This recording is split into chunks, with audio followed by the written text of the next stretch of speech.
Hey, what is up, ladies and gentlemen? My name is Griefdrums, and today we're going to be looking at my second ranked placement game. Now, because this game didn't quite go as well as I'd hoped, rather than just post the full ranked match, as I'm going to be doing with a lot of the other ones, I wanted to break it down and analyse some of the good and the really bad plays that happened during this match. Now, initially I was going to post the whole thing and commentate over the top of it, but with it being nearly 15 minutes long, I did that and it just got really boring and repetitive for me, let alone, you guys watching it. So instead, we're going to pick out the best and the worst bits and we're going to analyse what went well and what went badly. So first up, in the very first round, we were attacking the master bedroom and theatre. The defenders had decided to go there, and as a result of us playing on coastline, I decided to take Jackal again. I'm really enjoying playing Jackal at the minute, and I've not really done it in the past. His wind delta put me off quite a bit, but seeing Kanto take him quite a bit with G2, I thought I'd give it more of a go, and I'm really enjoying it. If you've stopped by any of my live streams lately, you'll notice that I'm taking him quite a lot, and it's just, I don't know, I think it's an acquired taste, but his guns are just amazing, so really having a lot of fun with him. So with us attacking where we are, I decided to push in downstairs into delivery and see if I can apply some pressure to the bedroom from below. Now, after droning it out, I push in and I start opening up the floor, which directly correlates to behind the bed. My logic behind this is if anyone is hiding behind that, anyone that is on the double window on our team is going to be able to pick up that kill when they stand up and try and move away. Unfortunately, at the time, there was no one on the window and there was no one lying down behind the bed, but it's a good plan to do purely because of the fact if the bomb goes down there, I can attempt to defend it. I can also potentially pick up people's footprints from this location, from the floor below. But just as I'm doing so, I get a call that Valk is on the hatch. Valkyrie's on hatch. Now, that's a bit of a vague call, but I kind of know what he's on about. He means the hatch in the bedroom. So you can see me sort of hesitate, but I turn around and by shooting through this wall, you can also get the hatch as well, and I managed to get it with a single shotgun round, and you will see Valk fall down. As she does, I attempt to shoot her through the wall, and then at that point you've got to kind of predict where's she going to go. She's probably going to push straight through to the bathroom or just run away. So it's a 50-50 gamble. I push towards the bathroom to try and catch her coming in and manage to secure that kill. And although we ended up losing this round horrifically, I really liked this kill, just purely because of the fact it showed a bit of thinking outside of the box. From there, I do end up dying to Bandit, and it was purely down to my own hesitation. I don't know why I didn't shoot back at him initially. I guess I wasn't expecting him to peek through there after been shooting. But I just wanted to show you this angle that you can get through into the theatre door, which is a reasonably high traffic area at times. Credit in this gunfight, I did lose out massively. I didn't even pull the trigger. It was just one of those stupid moments that I didn't react when I should have done, and my brain wasn't working. But maybe you can utilise this in future games. For the second round, we decided to go over to the Hooker Lounge to defend, and you can see I'm playing as Legion. We went to Hooker first purely so that we could throw them off, expecting us to go to Penthouse. And you will see that I'm deploying goo mines around. Now, the logic behind this is I'm trying to counter any rushes, so I'm putting them out in corridors. And this one here, I don't like the positioning of it, so I put it this side. So if anyone comes through the door or the hallway, it's going to catch them. If it was where it was initially, it's just going to catch people coming through the hallway, and they're going to be able to come through that doorway and completely miss it out. A lot of Ash players like to jump over this balcony just here, so as a result I put one down in this door just to give us a bit of an early warning notification. It's going to be a bit late for anyone that is actually located in the aquarium, but nevertheless it's going to help those that are further afield out a little bit.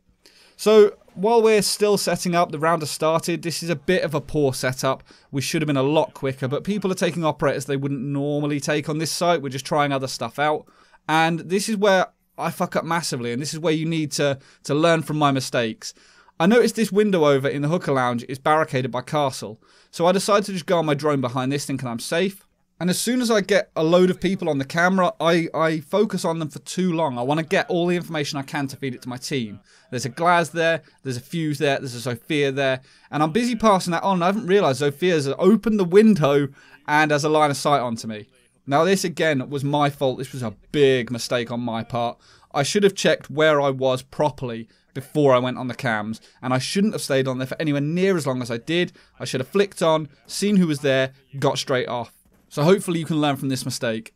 In the third round, I'm back playing as Jackal, and I decide to go straight up to the roof. I'm doing a few pre-fires here of reasonably common spots, just to see if I can get any shots coming back at me to get intel on where they are. I'm looking down towards the hooker lounge just here. I pre-fire a few common spots again and get a couple of ADS systems. Nothing major, just fluke more than anything. I was trying to pre-fire behind the bomb in the hooker lounge. And just there you can see a line scan has gone off and given away exactly where this player is. Now, I tried pre-firing it a little bit. Now, I've got a bit more of an advantage than this person because I can reduce the angle. And the fact that they shot back means they're going to keep peeking. They're playing aggressively. So I keep putting single shots down there, hoping they're going to peek again and get a really nice tap through the wood. This is their fuck up more than anything. As I move over to here, I can see this alibi, and I'm not sure if it's the real one. So because I'm in a fairly safe place, I put a single shot into it. I realise it's not the real one, but she now knows where I am. So she's going to be paying attention to this. So I decide to go on my drone and waste a little bit more time, figure out what is going on in the aquarium before I jump down and push in, or see if I need to go elsewhere. As I get a bit more intel, I do notice that Alibi is in the aquarium hallway, and as I'm jumping down, I hear her shoot the drone and predict where she's going to be moving to. She's going to want a line of sight on anyone coming in through this way, so as she runs round, I just finish her off. From there, the round goes really fucking sour, purely because of the fact I mess up. I haven't got any drones left, and I ruin my smokes. I don't put them in a good place, and it sort of screws myself over. Because I didn't drone and don't have the intel, I should have pre-fired in hindsight certain common spots, but I tried to stealth in there a little bit and it all fell apart. I didn't see the Maestro there and I died. I probably shouldn't have gone in this way with such a lack of intel, and if I did, I probably should have put my scanner on, but you'll see him just pop up here and I didn't spot him. You're not going to avoid every single death in the game. You can try and minimize them, but the reality is sometimes you are going to die, and this is a perfect example of that. I feel like I've already done my part by taking out 2 people in the round. That, I think, is fairly good. I mean, if you look at it logically, if everyone on your team kills 1 person, you technically win the round. So go out with the intention of, trying to support your team, and if you can get a single kill, then all the better. Because if everyone on your team does that, you can't lose. As far as our final round goes, it was a bit of a clusterfuck, really, in the sense that we didn't really set up very well. People were a little bit too far off site, and we all just didn't play well as a team. We didn't play cohesively for this entire game. So, figure out what your setup is going to be. I try and peek this area thinking it's going to be open, and one of the walls is actually reinforced, which means I can't apply pressure from here. And by this point, I'm kind of stuck. Now, I'm not blaming that on anyone. It's just as much my fault as it is other people's. We should have looked at what was going on so that we can set up effectively, and we didn't really do that. So it may pay to have a bit of a run around and have a look at the beginning of a round if you're not with your normal team. Unfortunately, I was, so I didn't expect this. It was just one of those games, unfortunately. It was a bad game on our part. But this was our second placement game, and, the only way is up from there. So I'm going to be uploading several other full ranked games from the placement, so you can see where we finished up and where we came out after all the placements. If I have a particularly bad game or a really good game, I may do more of this if you quite like it and quite like the analysing side of things. But let me know what you think down in the comments below. If you did enjoy this video, please consider hitting that thumbs up, and if you don't already, make sure to subscribe. But until next time, ladies and gentlemen, stay reckless and relentless. Mission failed. All friendlies were eliminated. Bro, did you scan them from below or not?